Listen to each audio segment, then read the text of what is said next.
Hello everyone. इस video में हम लोग प्राकृतिक संसाधन को पढ़ेंगे, जिसमें आज के वीडियो में हम लोग भूमि संसाधन, जो कि एक प्राकृतिक संसाधन है, इसके बारे में डिटेल से पढ़ेंगे। तो चलिए आज की क्लास को हम स्टार्ट करते हैं।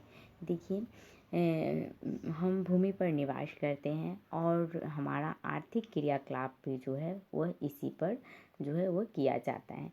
जैसे भूमि पर हम कृषि कार्य करते हैं, पेड़ पौधे को रोपते हैं, पशुपालन करते हैं, मत्स्य पालन, साथ ही खनन और अन्य जितने भी आर्थिक क्रियाकलाप हैं वह सब हम भूमि पर करते हैं। और साथ ही भूमि क्या है, यह एक प्राकृतिक संसाधन है।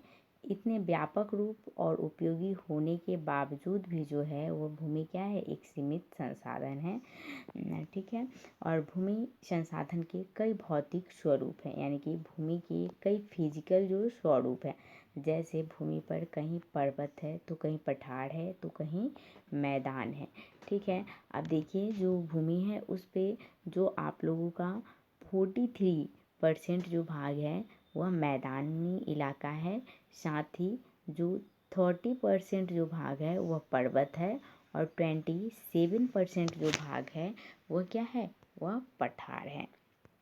ठीक है। तो आप लोग इस डाटा को याद रखिएगा, यहाँ से आप लोगों के एग्जामिनेशन में क्वेश्चन बन सकता है। साथ ही ये विविध रूप में जलवायु से प्रभावित होते हैं, यानी कि यह जितने भी मैदान, पर्वत, पठार हैं, ये सारे जलवायु से प्रभावित होते हैं। भारत भूमि संसाधन में संपन्न है। यहाँ कुल उपलब्ध भूमि के लगभग 43% भाग पर मैदानी क्षेत्र विस्तार करता है और वहीं पे कृषि एवं उद्योग के विकास के लिए जो है यह उपयोगी है। और 30% भाग पर जो है वह क्या होता है, पर्वतीय क्षेत्र है। यानी कि 30% भाग पर आप लोगों का क्या है, 30% भाग पे आप लोगों का पर्वतीय जो क्षेत्र है वह है। ठीक है। तो यहाँ से आप लोग इस डाटा को याद रखिएगा, यहाँ से आप लोगों के एग्जामिनेशन में जो है वह क्वेश्चन बन सकता है कि मैदानी भाग जो है वो टोटल भूमि पर 43% है, पर्वतीय क्षेत्र जो है वह 30% है और जो पठारी क्षेत्र है वह 27% है। अब चलिए हम नेक्स्ट को देखते हैं। देखिए, इसमें आप लोगों को मृदा के निर्माण कैसा होता है इसको बारे में भी पढ़ना है। तो देखिए, मृदा निर्माण में महत्वपूर्ण कारक कौन कौन से होते हैं, यानी कि मिट्टी के बनने में सहायक जो कारक हैं वो कौन कौन से होते हैं। तो देखिए, एक तो होता है आप लोगों का उच्चावच, दूसरा होता है मूल शैल या चट्टान, ठीक है, तीसरा है जलवायु, फिर वनस्पति, जैव पदार्थ, खनिज कण और समय। यानी ये सारे कारक जब मिलते हैं तो क्या बनती है, मिट्टी का निर्माण होते हैं या फिर मिट्टी के बनने में सहायक कारक हैं ये सारे। ठीक है। तो आप लोग इसको भी याद रखिएगा कि ये सारे कारक मिलते हैं तो मृदा का निर्माण होता है। अब देखिए साथ ही उतना सारा कारक तो हो गया, जिसमें उच्चावच, टाइम, जलवायु, ये सारे कारक हो गए। साथ ही उसमें तापमान में परिवर्तन। अब देखिए, तापमान में परिवर्तन, प्रवाहित जल की क्रिया, पवन, हिमनद की अपघटन की अन्य क्रियाएं भी ऐसे तत्व है जो मृदा के निर्माण में क्या करती है, सहयोग करती है। ठीक है। मृदा के निर्माण में जैविक एवं रासायनिक परिवर्तन भी क्या करता है, अहम भूमिका निभाता है। यानी कि मिट्टी के निर्माण में जो जैविक क्रियाएं होती है और जो रासायनिक परिवर्तन होते हैं, ये सब मिट्टी के बनने में क्या है, अहम भूमिका निभाता है। मृदा के निर्माण में जैव और अजैव दोनों प्रकार के पदार्थ जो है वो भाग लेते हैं। यानी मिट्टी के निर्माण में जो जैव पदार्थ होते हैं और जो अजैव पदार्थ होते हैं, यह दोनों प्रकार के पदार्थ जो है वो भाग लेते हैं। मृदा निर्माण की प्रक्रिया के निर्धारक तत्व उनके रंग, गहराई, आयु, रासायनिक, भौतिक गुणों के आधार पर भारत की मृदा को निम्न भागों में बांटा गया है। अब देखिए, भारत में जो मृदा पाई जाती है उसको मुख्य रूप से 6 भागों में बांटा गया है। पहला आप लोगों का है जलोढ़ मृदा, यानी कि जलोढ़ मिट्टी। अब चलिए हम इसके बारे में पढ़ते हैं। देखिए, जलोढ़ मिट्टी जो है यह मृदा भारत के विस्तृत रूप से फैला हुआ है, यानी कि यह भारत में बहुत बड़े भागों में फैला हुआ है। ठीक है। उत्तर भारत का मैदान पूर्णतः जलोढ़ निर्मित है। ठीक है, यानी कि जो उत्तर भारत का मैदान है तो वह पूर्ण रूप से जलोढ़ से निर्मित है। और जो यह जलोढ़ मिट्टी है वह हिमालय की 3 महत्वपूर्ण नदी प्रणालियों जैसे सिंधु, गंगा और ब्रह्मपुत्र द्वारा लाए गए जलोढ़ निक्षेप से बना हुआ है। और देखिए कि उत्तर भारत का जो मैदान है वह जलोढ़ मिट्टी से निर्मित है। और यह मिट्टी, जलोढ़ मिट्टी कहाँ से आई है? तो सिंधु, गंगा और ब्रह्मपुत्र के द्वारा जो है यह जलोढ़ के निक्षेप के कारण यह मैदानी इलाका बसा हुआ है।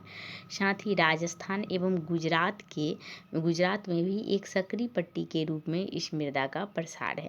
पूर्वी तट के स्थित महानदी गोदावरी और कृष्णा और कावेरी नदियों द्वारा निर्मित डेल्टा का निर्माण भी जलोढ़ से जुड़ा हुआ है। यानी भारत के जो पूर्वी तटीय मैदान हैं, मैदान में जो स्थित है महानदी और गोदावरी, कृष्णा, कावेरी नदियों का निर्माण भी जो है वह डेल्टा का भी निर्माण जो है वह जलोढ़ से जुड़ा हुआ है। ठीक है, आपको पता होगा कि जो भी नदी बंगाल की खाड़ी में गिरती है तो वह क्या बनाती है? डेल्टा बनाती है। तो ये सब भी जो है वह जलोढ़ से ही जुड़ा हुआ है। कुल मिलाकर भारत का लगभग 6.4 करोड़ हेक्टेयर क्षेत्र जो है वह जलोढ़ मृदा फैली हुई है। यानी कि कुल मतलब भारत का लगभग 6.4 करोड़ हेक्टेयर जो है वह जलोढ़ मृदा फैली हुई है। तो हम कह सकते हैं कि भारत में सबसे ज़्यादा जो मृदा का निर्माण हुआ है वह जलोढ़ मृदा का ही भाग है। उसके बाद देखिए जलोढ़ मिट्टी का गठन बालू, सिल्ट और मृत्तिका के विभिन्न अनुपात से हुआ है। यानी कि जलोढ़ मिट्टी का निर्माण कैसे हुआ है? तो बालू से, सिल्ट से और मृत्तिका के, इस सब के मिलकर जलोढ़ मिट्टी बना है। और इसका रंग जो है वह धुंधला से लेकर लालिमा लिए हुए भूरा रंग होता है। तो आप लोग इसको भी याद रखिएगा कि जलोढ़ मिट्टी का जो रंग होता है वह भूरा रंग का होता है।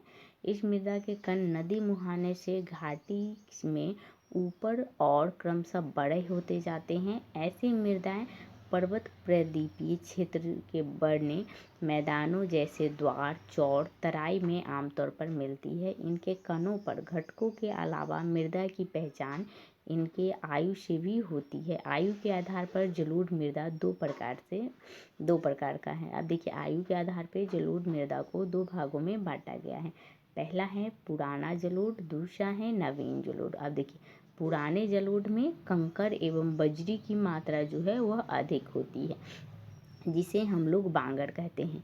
यानी कि जिस जलोढ़ में कंकर और बजरी की मात्रा अधिक होती है इसको हम लोग पुराना जलोढ़ कहते हैं। और पुराने जलोढ़ का ही दूसरा नाम है बांगर। ठीक है, बांगर की तुलना में नवीन जलोढ़ जो है वो उसमें महीन कण पाए जाते हैं, तो इसको बोला जाता है खादर। अब देखिए जलोढ़ मिट्टी को 2 भागों में बांटा गया है। एक पुरानी जलोढ़, ठीक है, एक पुरानी जलोढ़ और एक नवीन जलोढ़। ठीक है, पुरानी जलोढ़ को बोला गया है क्या? बांगर। ठीक है, बांगर। और नवीन जलोढ़ को बोला गया है खादर। ठीक है, खादर। अब देखिए बांगर में आप लोगों को कंकर एवं बजरी की मात्रा जो है वह ज़्यादा पाया जाता है और खादर में जो है वह चिकनी मिट्टी होती है। ठीक है, तो आप लोग इसको ध्यान रखिएगा। उसके बाद देखिए जलोढ़ मृदा में पोटास, फास्फोरस और चूना जैसे तत्वों की प्रधानता होती है और इसमें नाइट्रोजन एवं जैव पदार्थों की कमी रहती है। और जो हमारा जलोढ़ मिट्टी है उसमें नाइट्रोजन और जैव पदार्थ की कमी होती है। और जलोढ़ मिट्टी में जो है वह पोटास और फास्फोरस और चूना जैसे तत्व की मात्रा जो है वह अधिक होती है। यह मिट्टी गन्ना, चावल, गेहूँ, मक्का, दलहन जैसी फसलों के लिए उपयुक्त मानी जाती है। अधिक उपजाऊ होने के कारण इस मिट्टी पर गहन कृषि की जाती है और यहाँ जनसंख्या घनत्व भी क्या होता है? काफ़ी ऊंचा होता है। और देखिए अपना जो बिहार है यहाँ की जो मिट्टी है वह जलोढ़ मिट्टी ही है। ठीक है, अब देखिए जो आप लोगों का जलोढ़ मिट्टी था तो यहाँ से आप लोगों के एग्जामिनेशन में क्वेश्चन बनेंगे, तो आप लोग इसको ध्यान में रखिएगा। ठीक है, अब हम नेक्स्ट वीडियो में आप लोगों के साथ डिस्कस करेंगे काली मृदा और साथ ही जितने भी इसमें मृदा, जितने भी 6 प्रकार के मृदा को बताया गया है तो सारों को हम एक एक करके डिस्कस करेंगे। आज के वीडियो में इतना ही रहने देते हैं, तो हम मिलते हैं नेक्स्ट वीडियो में। तब तक के लिए थैंक यू वेरी मच।